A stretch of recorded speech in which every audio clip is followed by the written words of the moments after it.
Magandang gabi, Kalidya Tabicans. Welcome back po dito sa ating YouTube channel. Nandito na naman nga po ako, si Gandara, ang nagmamaganda po ninyo gabi-gabi, Kalidya Tabicans, at maghahatid sa inyo ng mga latest update and fresh happening single po sa TVJ and Legit Tabicans. And ngayon nga po mga ka-OG sa Twitter or sa X ay trending po no ang hashtag Legit the Records. Pati po si Maine Mendoza trending pa din po sa social media katulad po kahapon dahil na-miss po siya ng mga tao. Pero lagi naman po nagte-trending itong si Bengay dahil napaka-solid din naman po talaga ng kanya pong mga supporters.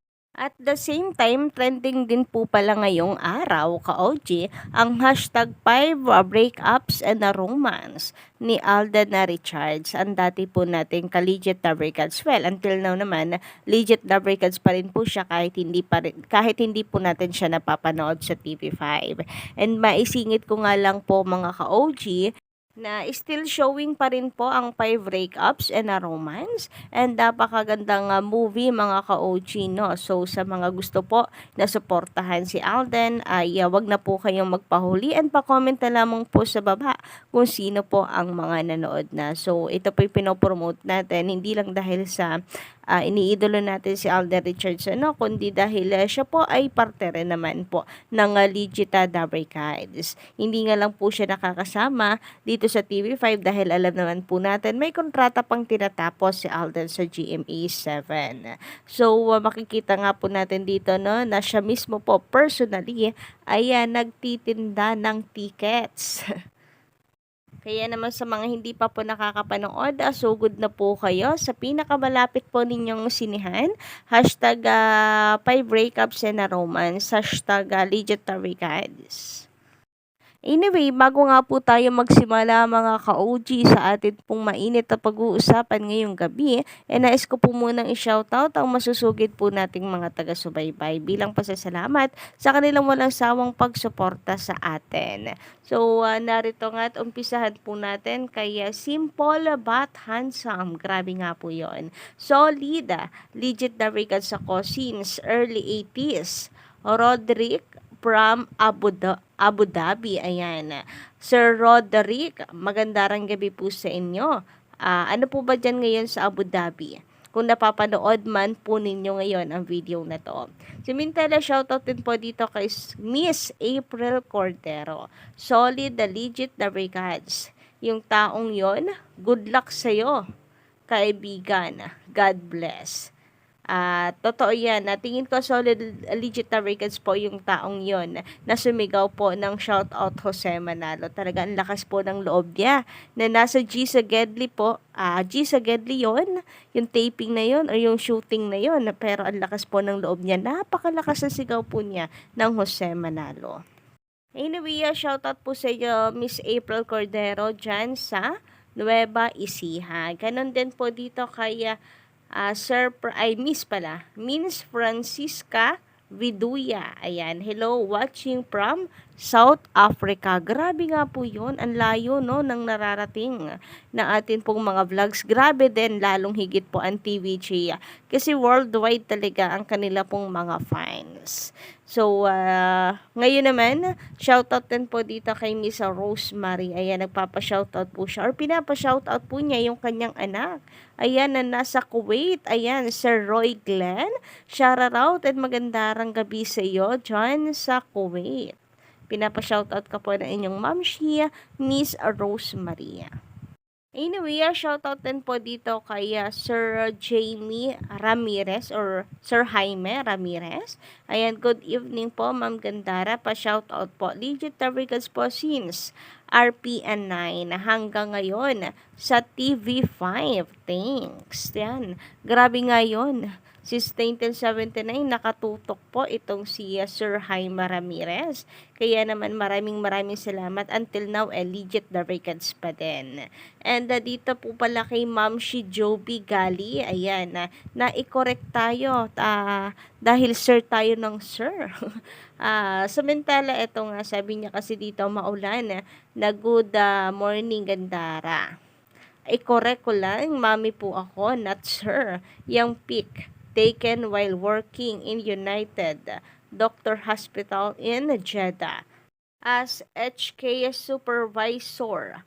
Grabe nga naman yon. Love you. Thank you so much po, Mami Joby. And buti na lang po na i-correct nyo. Maikli kasi yung buhok dito. Hindi ko naman po ma-open yung profile.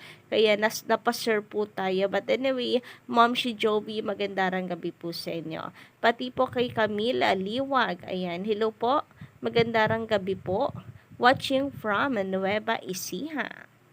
So, ayan, shoutout po sa inyo, Miss Camila Liwag ng Nueva Ecija and sa lahat ng mga taga Nueva Ecija na hindi po makapag-comment kasi hindi po nakakapag-sign in sa YouTube. So, shoutout po sa inyong lahat. Samantala, dumako naman nga po tayo ngayon at pag-usapan po ang patungkol sa mainit po nating update ngayon na kung saan legit the records po pa rin talaga itong si Maricel Soriano. So, si Maricel, mga ka-OG, ay meron pong vlog na dapat po nating abangan yan. Kasi kasama nga po niya dito si Ice Segura. Anyway, maisingit ko lang po, napakagwapo naman ni Papa Ethan po talaga, ang asawa po ni Lola Belen. So, Papa Ethan naman, napakapogi nga naman, grabe nga po yon.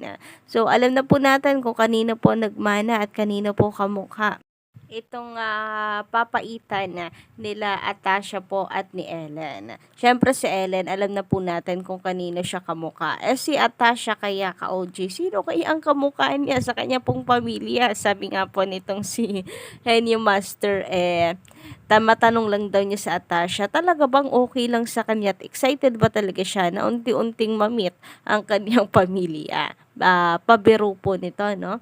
At anyway, nakakatawa po ang segment po talaga or ang gimme serye nitong TVJ. And bukod pa po dyan, pati ang love life ni Ellen ay may exposure sa EAT. Grabe nga yun, napakagwapo. Samantala, dahil ito nga, inggil po sa vlog na ilalabas nila Maricel Soriano and ay Segura. So, pinagtatalunan po nilang dalawa kung sino ba talaga sa kanilang dalawa ang tunay na TVJ babies. O, pa-comment lang po sa baba. Baka kanya-kanya po kayo ng komento. But anyway, ay parehas naman mga ka-OG, no? And ang importante naman po ang loyalty until now ay nasa TVJ pa din. So, nakakatuwa mga ka-OG, no, na talagang si Maricel ay talagang legit Americans.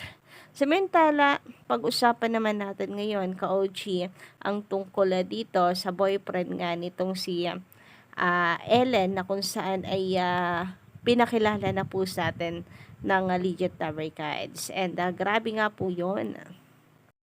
Agad-agad nga po itong nagtrending sa social media, lalo pat gulat na gulat nga po ang mga netizens bukod sa sobrang napakagwapo nitong manliligaw or boyfriend nitong si Ellen ay naging mabenta rin po mga ka-legit Americans ang naging reaksyon mismo nitong si Paulo. So si Paulo ay gulat na gulat din na tila hindi rin po niya alam, wala rin siyang idea at na-shock po talaga siya na bakit naging boyfriend ni Ellen yung ganong kagwapo.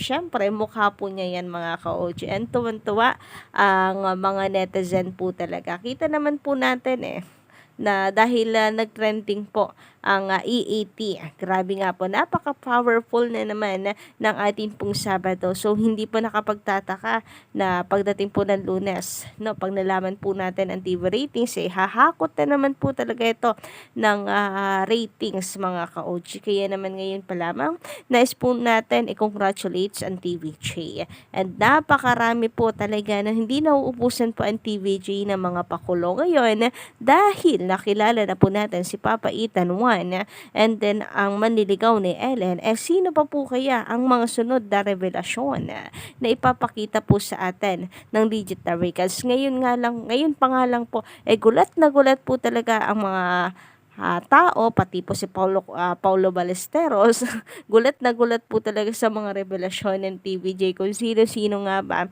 itong family, no, ni family nitong si Atasha and ni Ellen. Siyempre, ang kauna-unahan naman po ipinakilala sa atin ng TVJ ay si Ellen. But anyway, yun nga po. Ano kaya ang susunod pa, mga ka-OG? Dahil meron na pong papaitan. Number one, ano po kaya ang sunod? May bagong ipapakilala? Or darating naman yung mga characters like Nani Nena? Ayun, ang problema lang ay papaano pagsasabayin yan ni Paolo. Parang kagaya lang ni Kuya Wally, bigla raw siya nagkaroon ng problema. Kasi naman, dalawang character ba naman. So, pag nagkataon na magkasabay po si Nani Nena at ang manliligaw ni Ellen, nako, ay change outfit o talaga po itong si Paulo. At yan po ang dapat po nating abangan marahil, no? Sa mga susunod na Sabado pa, mga ka-OG. So, yun lang po muna ng update natin ngayong gabi, mga ka-OG. Don't forget to click the subscribe button and notification bell para po sa iba pang mga balita.